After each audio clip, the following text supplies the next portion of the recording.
At a park called 𝒦𝓃𝒾𝒽𝓬 in Los Angeles, an employee named Jamal was assigned the task of cleaning the gutters after arguing with his boss. He and his colleague couldn't resist stopping their work to play with the swords, dreaming of working for Castle World, the upcoming rival theme park. Suddenly, Jamal noticed a gold medal in the gutter and guessed it had significant value. He reached into the water to retrieve it, but the metal suddenly glowed and pulled Jamal under. When he surfaced, he found himself in a strange pond and swam to the shore, where he met a drunken man named 𝒦𝓃𝒾𝑔𝒽𝓘. Looking at 𝒦𝓃𝒾𝑔𝒽𝓘's attire and the area he was in, Jamal thought he had accidentally ended up at Castle World. At that moment, 𝒦𝓃𝒾𝑔𝒽𝓘 passed out, and Jamal checked to see if he was still breathing. No one heard Jamal's cries for help, so he decided to perform CPR. However, 𝒦𝓃𝒾𝑔𝒽𝓘's breath was so foul that Jamal decided to use a breath freshener spray instead. This immediately woke 𝒦𝓃𝒾𝑔𝒽𝓘 up, and he declared that Jamal had saved his life. 𝒦𝓃𝒾𝑔𝒽𝓘 then took Jamal to his camp.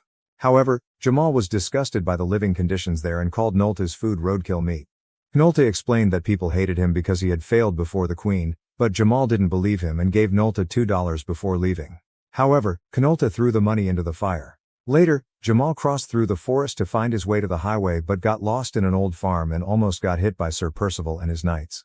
He managed to dodge them and tried to chase after the knights to call them back, but instead discovered a large fortress, thinking it was Castle World. Jamal attempted to enter the fortress but was stopped by the guards, who demanded to know his identity. Jamal explained that he was from Florence and Normandy, referring to the famous intersection in Los Angeles. However, the guards misunderstood and thought he was an envoy from the real Normandy, so they let him through, saying the king had been waiting for him for a long time. Once inside, Jamal saw a large, smelly marketplace and a puppet show telling the legend of the Black Knight. He was quickly distracted when he noticed Victoria, a maidservant to the princess. Jamal began to flirt with her, but Victoria didn't understand his modern slang. However, when Jamal asked for her paper and number, Victoria was impressed that he could read and write. At that moment, Sir Percival appeared and started making inappropriate advances toward women, including Victoria. Realizing that Percival was the one who had almost run him over earlier, Jamal spoke up, criticizing him for harassing women. This caused Percival to draw his sword and threaten him. Jamal, still thinking this was part of the act, didn't take it seriously. But before the situation could escalate further, Chamberlain Philip arrived and took Jamal to meet the king. Jamal was led into the throne room, where he met King Leo and Princess Regina. King Leo asked Jamal when Duke Normandy would arrive to marry Regina. Thinking he was improvising for a play, Jamal replied, "Tuesday." Regina wasn't pleased because it was an arranged marriage, but Leo was delighted and promised to give Jamal a ride back to the town after he rested. Afterward, Philip took Jamal on a tour of the castle. During the tour, Jamal passed by a medieval-style toilet but found it so repulsive that he couldn't use it. Suddenly, Jamal noticed many people running outside, and Philip explained that they were going to watch the execution of a rebellious leader. Thinking it was part of the show, Jamal joined the crowd and watched the execution. When the victim's head fell, Jamal picked it up, impressed by the prop, which looked so realistic. However, Jamal quickly realized the head was real and fainted. A while later, Jamal woke up in his room, with Victoria taking care of him. Jamal began to panic as he realized he had just witnessed a real execution. His anxiety worsened when Victoria revealed that it was currently the year 1328, forcing him to accept the fact that he had somehow traveled back in time. Suddenly, Victoria began to remove her dress, causing Jamal to think they were about to get intimate. However, in reality, she was simply taking out a medal to show him. This medal was identical to Jamal's and was a symbol of the rebel faction. Victoria wanted Jamal's help to assassinate King Leo, as he had killed the previous king to seize the throne. According to Victoria, the throne rightfully belonged to the widow queen. All previous rebels had been beheaded, and their heads were now mounted on stakes outside the castle. Jamal, completely terrified, just wanted to leave this place. At that moment, Philip appeared and announced that his transportation was ready. However, instead of a car, it was a horse. Not knowing how to ride, Jamal made up the story that he was not only a messenger but also a court jester to cover up his clumsiness. Jamal tried to ride the horse, but the animal wouldn't cooperate, causing him to fall repeatedly and be dragged around. This made everyone laugh, as they thought it was a hilarious performance from a jester. King Leo invited Jamal to ride with him, but Jamal's clumsiness continued to make everyone think he was truly dedicated to his role as the jester, which Leo greatly respected. Back at the castle, Victoria tended to Jamal's wounds. However, Jamal was horrified when he realized she was treating him with leeches. He immediately removed all the leeches and told Victoria that he needed to return to the pond where he met 𝒦𝓃𝒾𝑔𝒽𝓘. This surprised Victoria, as 𝒦𝓃𝒾𝑔𝒽𝓘 was supposed to be dead. Their conversation was interrupted by Philip, who announced that the king had invited Jamal to attend the feast that evening. Jamal doesn't want to go, but Victoria reminded him of the heads impaled on stakes outside, making him change his mind.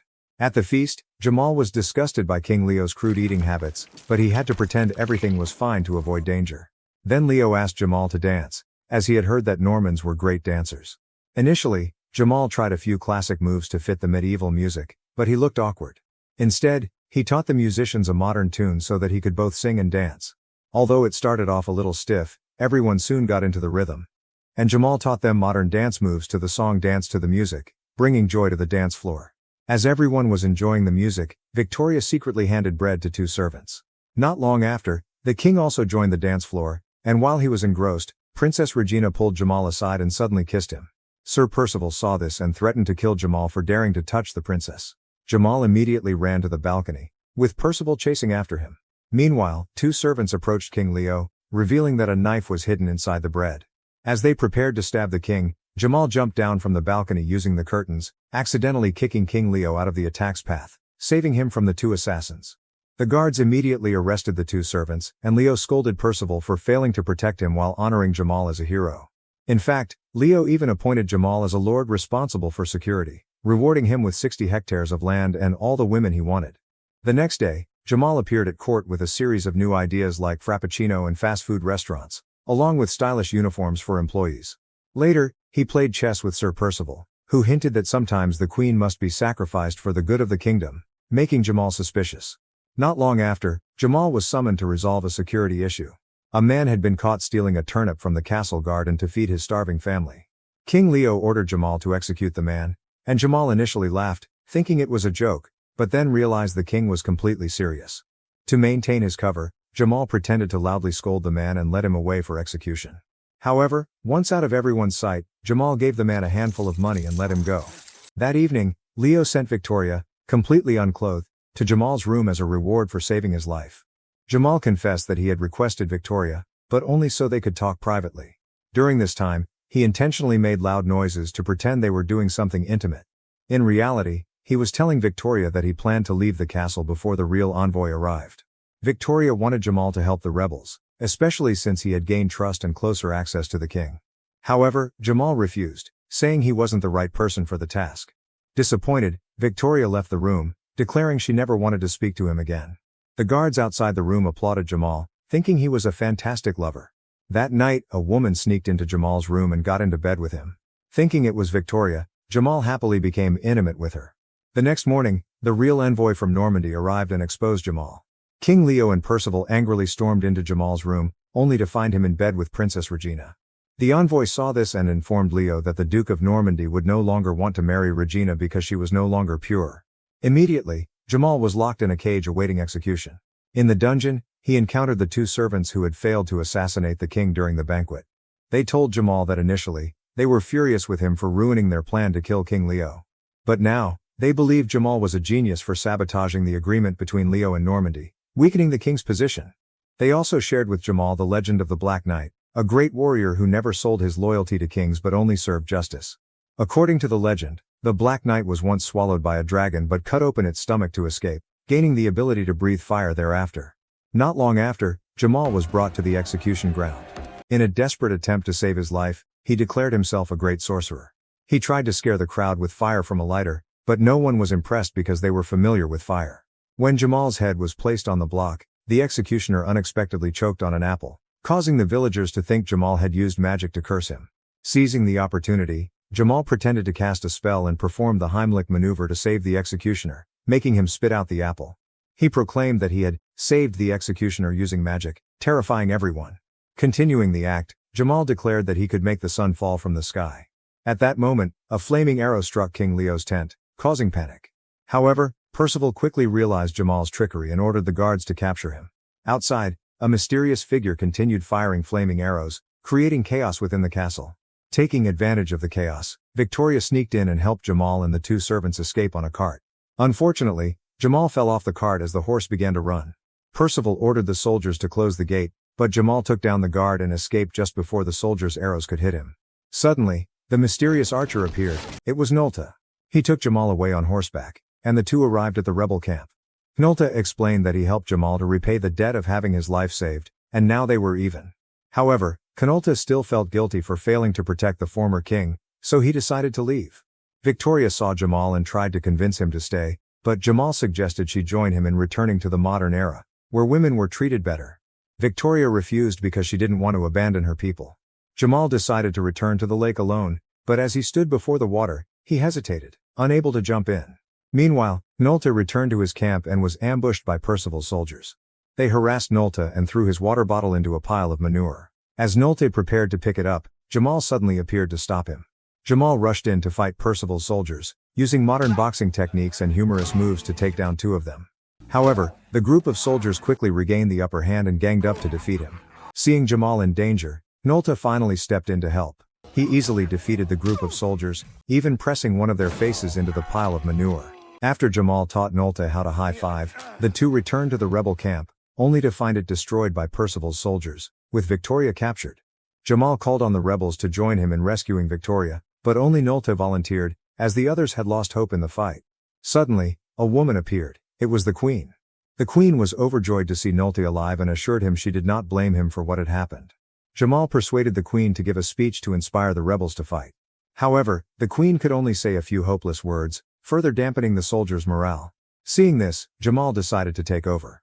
He borrowed lines from many famous modern speeches to ignite the rebels' determination, convincing them that it was time to fight to reclaim the kingdom.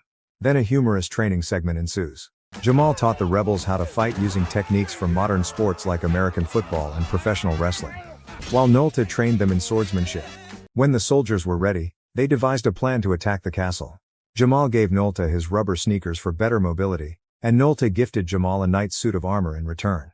Jamal spent the entire night customizing the armor to suit his unique style. The next day, the rebels launched their attack on the castle. But upon arrival, they were surprised to find the gate wide open and no guards in sight. It turned out to be a trap, and 𝒦𝓃𝒾𝑔𝒽𝓿 soon led his soldiers to surround the rebels, starting a chaotic battle. Both sides clashed with swords and arrows, resulting in many casualties. Suddenly, 𝒦𝓃𝒾𝑔𝒽𝓿's soldiers fled in fear upon seeing the Black Knight appear, breathing fire from his helmet to intimidate the enemy. However, the Black Knight quickly fell off his horse, revealing it was Jamal in his customized armor. 𝒦𝓃𝒾𝑔𝒽𝓿 immediately charged at Jamal, but 𝒦𝓃𝒾𝑔𝒽𝓿 intervened in time, beginning a sword duel between the two knights. Meanwhile, Jamal assists the rebels in fighting 𝒦𝓃𝒾𝑔𝒽𝓿's soldiers, applying techniques taught during training. Thanks to good coordination, the rebels gradually gained the upper hand in the battle. Seeing his army failing, 𝒦𝓃𝒾𝑔𝒽𝓿 retreated to the top of the castle wall, where he found King Leo begging for help. But 𝒦𝓃𝒾𝑔𝒽𝓿, tired of Leo, threw him into the moat. Meanwhile, 𝒦𝓃𝒾𝑔𝒽𝓿 and Jamal continued to defeat the soldiers. 𝒦𝓃𝒾𝑔𝒽𝓿 even used the humorous moves he had learned from Jamal. Suddenly, 𝒦𝓃𝒾𝑔𝒽𝓿 was struck by an arrow shot by 𝒦𝓃𝒾𝑔𝒽𝓿, hitting him in the chest, causing him to fall. Feeling defeat closing in, 𝒦𝓃𝒾𝑔𝒽𝓿 handed his sword to Jamal. Filled with rage, Jamal ran to the top of the castle wall, where he discovered 𝒦𝓃𝒾𝑔𝒽𝓿 holding Victoria hostage. She freed herself from 𝒦𝓃𝒾𝑔𝒽𝓿's grip, despite a cut on her neck. Jamal rushed into a fight with 𝒦𝓃𝒾𝑔𝒽𝓿 and was quickly disarmed by him. However, he didn't give up, charging at 𝒦𝓃𝒾𝑔𝒽𝓿 and nearly knocking both of them off the edge.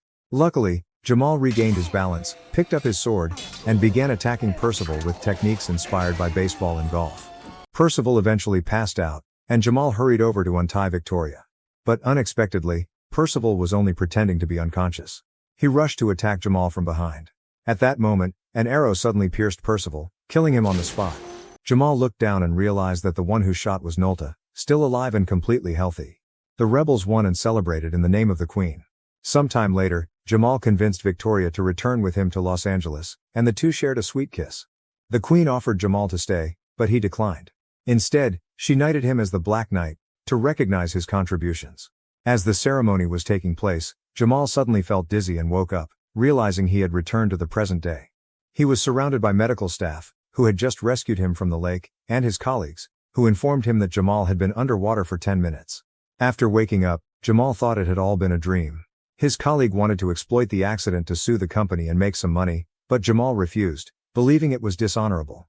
Instead, he proposed some ideas to his boss on how to defeat their competitors. 6 weeks later, Medieval World Park became bustling with visitors thanks to Jamal's initiatives.